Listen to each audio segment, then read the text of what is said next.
¿Cuál es el deber de nosotros, los que gobernamos en el reino de Cristo, para contrarrestar estas artimañas del maligno? Bueno, buenas tardes, Dios les bendiga a todos en el nombre poderoso de Jesús. Soy su pastor Johnny Rodríguez de la iglesia Odres Nuevo, una de las naciones. Saludo a toda la audiencia, a todos mis hermanos, pastores, líderes de las congregaciones acá en Palo Negro y los que estén, los vecinos de este pueblo, en el nombre del Señor. Es interesante escuchar el tema sobre el reino, porque esto que está preguntando la hermana es importante, cómo hemos actuado en este momento tan difícil que está establecido un reino ya en esta tierra. Yo creo que la manera principal es mostrar la palabra de Dios a través de nuestras vidas. La Biblia dice: y conoceréis la verdad, y la verdad os hará libre. Ahora, nosotros, para poder hablar del reino, tenemos que conceptualizar qué es un reino. Es un territorio o estado con sus habitantes sujetos a un rey.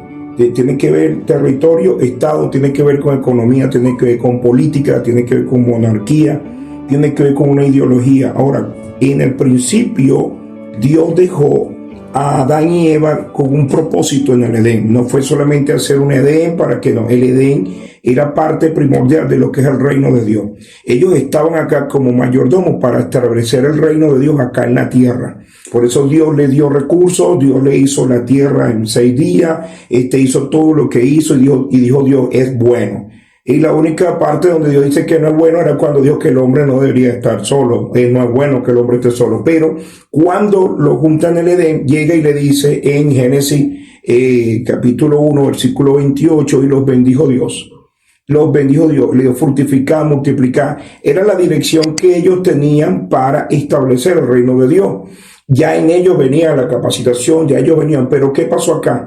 El diablo, Satanás, que el Señor lo reprenda, engañó a la mujer, le dio de su artimaña, la engañó, y ellos lo que hicieron fue entregarle el gobierno a Satanás. Y ahí empezó a establecerse el gobierno de las tinieblas. Por eso es que el hombre ahora se cansa, nos ponemos viejo, nos morimos, porque en el Edén el hombre conoció 3 cosas: dolor, miedo y muerte.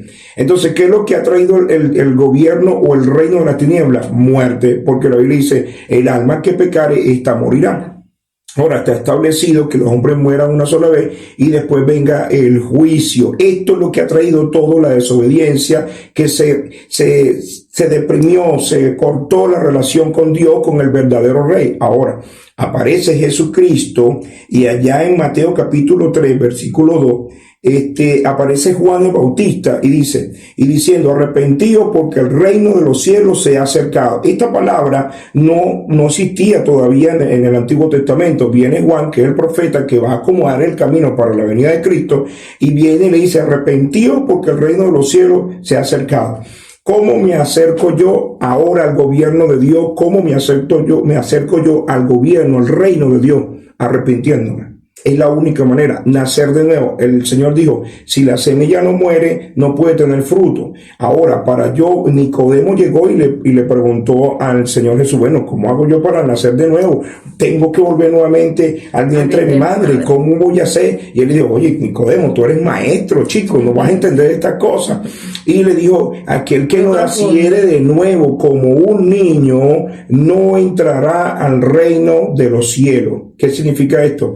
Que tu vida, cuando naces en Cristo Jesús, te arrepientes, porque el arrepentimiento es un metanoia, cambio de mentalidad.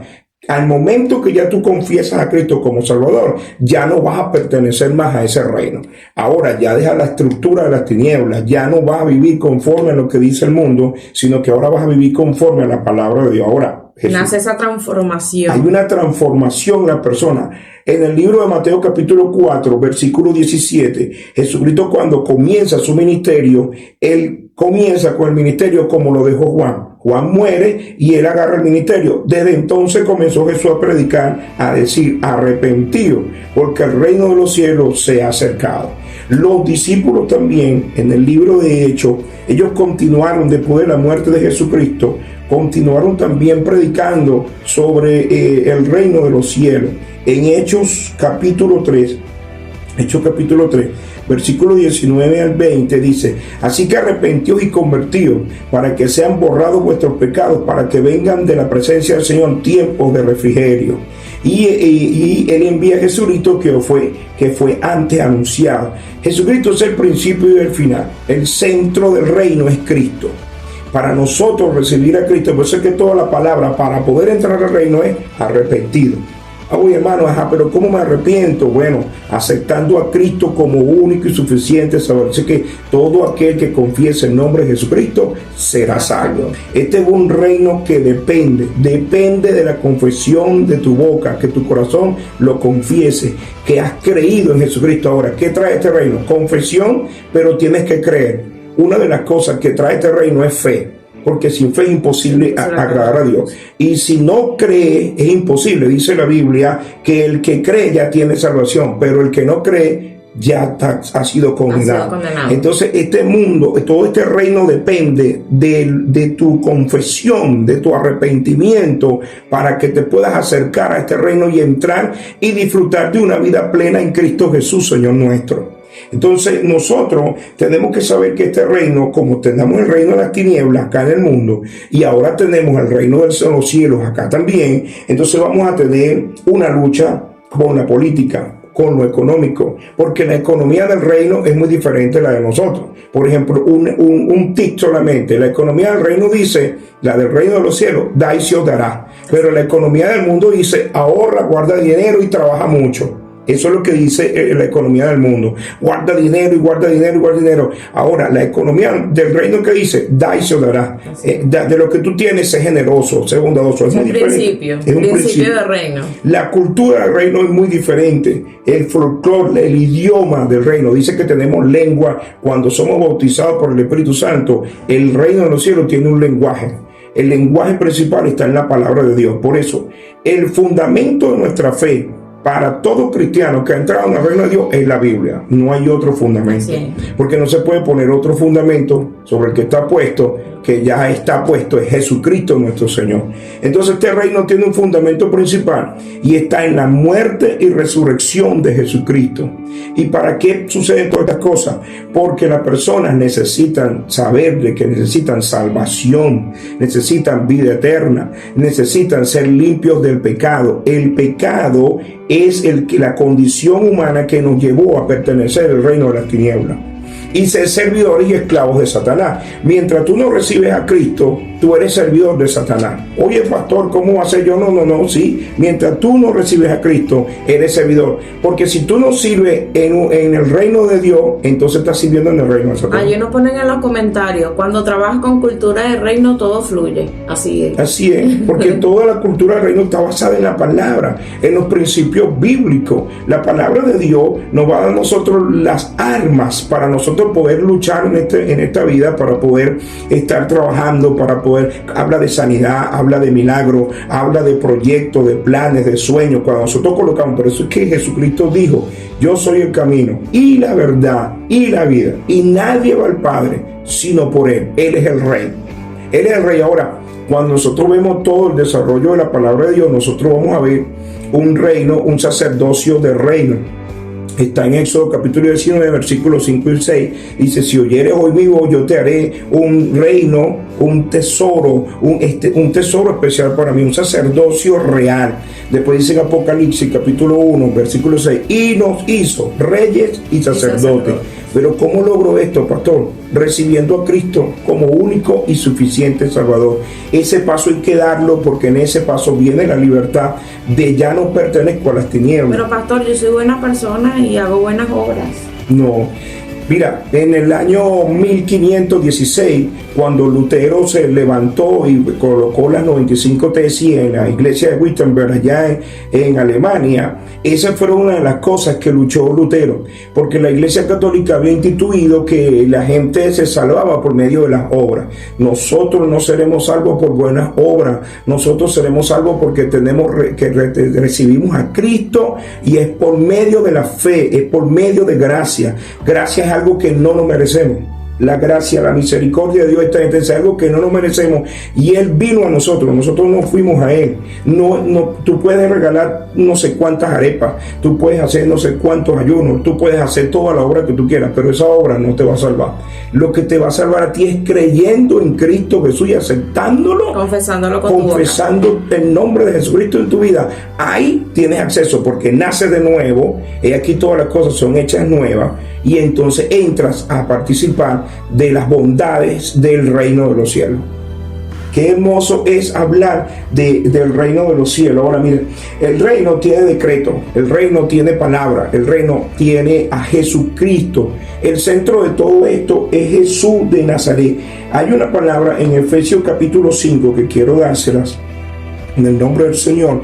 Efesios capítulo 5 versículo 5 dice: porque sabéis esto, que ningún fornicario o inmundo o avaro que es idólatra tiene herencia en el reino de Dios y de Dios, en el reino de Cristo y de Dios. Fíjate tú que tiene varios nombres, ¿no? El nombre del reino de los cielos, reino de Jesucristo, reino de Cristo y de Dios, reino de Dios. Entonces, ¿qué pasa con esto? Está hablando de una condición que el ser humano tiene. Ni fornicario, ni inmundo o avaro que es idólatra tiene herencia en el reino de Dios. El libro de Apocalipsis es más crudo, dice: ni los idólatras, ni los hechiceros, ni los que se echan con varones entrarán al reino de los cielos. ¿Por qué? Porque Dios no tiene nada que ver con el pecado. Él vino a sanar al mundo del pecado, porque de tal manera amó Dios al mundo, que ha dado su único Hijo, para que todo aquel que en Él cree no se pierda, mas tenga vida eterna en Cristo Jesús, Señor nuestro. Ahora nosotros, como participantes de ese reino, debemos de saber la estructura de ese reino que nosotros pertenecemos. Ahora mismo nosotros pertenecemos a ese reino, lo que hemos recibido a Cristo. Confesamos su nombre y pasamos a tener una vida plena en Cristo Jesús, Señor nuestro. Por aquí tengo algo muy importante que debemos de saber. El reino de los cielos se trata de la esfera en la que Dios reina, en la que su voluntad es respetada y cumplida de principio a fin. De la Biblia se presenta el reino de Dios con 7 fases sucesivas. Primero, el paraíso, el creador del universo. Dios es así mismo un rey glorioso. Eso está en el Salmo 10, versículo 16. Él es el rey de las naciones, el soberano. Ahora, para entender algo del reino, nosotros tenemos que entender lo que es la soberanía de Dios. Dios es soberano y Él hace como Él quiere. La Biblia se refiere en varios versículos, por ejemplo, cuando habla sobre los dones, que Él reparte sus dones como Él quiere. Él le da a la gente como Él quiere. ¿Por qué? Está en la soberanía de Dios. Dios, en su soberanía, escogió a Israel como pueblo. Así. Entre todas las naciones. ¿Para qué? Para que representara. Ahora, nosotros como somos hijos de Dios y aceptamos a Cristo, pasamos a ser ahora embajadores de este reino. Qué maravilloso, qué glorioso. Ahora pasamos nosotros a representar a Cristo. Por eso es que Él dice la Biblia en 1 Corintios capítulo 6 versículo 19: o ignoráis pues que vuestro cuerpo es templo y morada del Espíritu Santo de Dios. Nosotros tenemos al Padre, tenemos al Hijo y al Espíritu Santo, y en este reino los tres están trabajando. Sí. En este reino los tres están haciendo algo en su soberanía, en su autoridad. El Padre está haciendo algo, el Hijo está haciendo algo y el Espíritu Santo está haciendo algo. Y en este tiempo el Espíritu Santo es el que nos redarguye para creer en la palabra. Yo puedo darle la palabra a usted, yo puedo predicarle a usted este reino, pero quien le redarguye a usted para que acepte a Cristo Jesús es el Espíritu Santo de Dios. Medio de todas esas cosas, dice, en el paraíso había un reino. Él era el soberano, pero también tenemos la teocracia de Dios en Israel. Llegó el tiempo donde Israel le dijo al Señor: danos un rey. Y Dios le dijo: mira, a Samuel, no llores más, ellos te están pidiendo un rey, pero yo le voy a decir lo que ese rey le va a hacer. Porque ya no era el rey, no era un gobierno democrático. Ahí es donde yo digo el inicio de tanto de Israel como la iglesia, porque la iglesia debe depender del gobierno teocrático. Israel dejó de depender del gobierno teocrático y empezaron los males sobre Israel. Porque el Señor le dijo: mira, van a llevar a tus doncellas a servir, a tus jóvenes a la guerra, van a pasar hambre esta gente. Y eso fue lo que empezó a suceder desde el gobierno de Saúl. Las dos épocas de oro tremendas que tuvo Israel fueron con David y Salomón, que fueron dos reyes dirigidos por Dios. Pero después de ahí en adelante, Israel tiene casi 42 reyes entre los dos reinos, en el reino del sur y el reino del norte, donde, hermanos, casi la mayoría hizo lo malo ante la presencia de Dios. Fueron como 7, 8 reyes que hicieron lo bueno ante la presencia de Dios. Por eso es muy importante obedecer y hacer la voluntad de nuestro rey. No permitir la voluntad permisiva, porque si es la voluntad permisiva, como pasó allí, es un desastre. Sí, porque hay dos voluntades. Está la voluntad permisiva, donde la gente dice, yo tengo libre albedrío. Eso lo hace Dios. Dios te da un libre albedrío. Yo siempre he dicho, los cristianos, hijos de Dios verdaderos, no tenemos libre albedrío, porque ya pertenecemos a un reino. Así es. Y hay un rey que nos comanda. Obedece. Por eso es que el apóstol Pablo y los apóstoles al principio decían, el Señor y Salvador. El Señor, porque Él es el que domina mi vida, ama mi vida, es dueño mío, es el que comanda mi vida. Y Salvador, porque fue el que derramó su sangre en la cruz del Calvario por mí. Esto es parte de este reino tan hermoso, donde Jesucristo es la palabra, donde Jesucristo es la vida, donde Jesucristo es el camino, y el centro del reino es todo, en todo es Cristo Jesús. Porque dice, todas las cosas se hicieron para Él y por Él subsisten. Entonces, tenemos que aceptar. Hoy tenemos que correr como le dijeron los ángeles a los, escapa por tu vida, porque este mundo, este reino que trae corrupción, muerte, trae adulterio, fornicación, brujería, hechicería, religión. Este reino trae destrucción, y este reino se está destruyendo poco a poco, porque Satanás, el diablo, lo está destruyendo a través del pecado. La humanidad se está destruyendo por el pecado, las economías se están cayendo, hay muchas trampas, estafas, contrabando, robo, hurto, muerte, suicidio, homicidio. Esto está terrible, el mundo está tremendo. Por eso es que tenemos toda esta serie de maremotos, terremotos, tsunamis, todas estas cosas, porque el mundo está corrompido por el pecado, que es el reino que está gobernando. Pero cuando ya viene el gobierno de Dios va a gobernar tu vida personal. Así es. Y eso va a transformar tu casa. Y si transforma tu casa, va a transformar la sociedad. Si transforma la sociedad, cambia la iglesia, cambia un estado. Entonces todo comienza conmigo. Cuando el reino de Dios es establecido en mí, entonces yo voy a empezar a establecer el reino de Dios también, donde la gente lo necesite y donde lo acepte, porque tenemos la voluntad. Yo tengo libre albedrío, yo puedo hacer lo que quiera. Cuando llega a Cristo no, pero está la voluntad de Dios, que es agradable y perfecta, y esta se logra solamente a través de la obediencia en Cristo Jesús. No hay otra, no hay escapatoria. Entonces tenemos el reino de Dios anunciado por los profetas. En el momento en que desaparece la teocracia estricta, el Señor anuncia su establecimiento de una manera mucho más gloriosa. Un día el hijo de David ocupará el trono eternamente. Eso está en 2 Samuel capítulo 7, versículo 15 al 16. Dice las profecías que el rey nacería de una virgen en Belén, sufrirá para expiar los pecados y establecerá el reino universal de justicia y de paz sobre la tierra, después de los nuevos cielos y en la tierra nueva. ¿Qué establece la Biblia en Apocalipsis 21? Veo la gran Jerusalén, dice, descender como una novia ataviada como para su novio. ¿Qué viene? Ahí viene la nueva Jerusalén y viene con el novio, viene con Jesús. Viene a establecer el reino de Dios.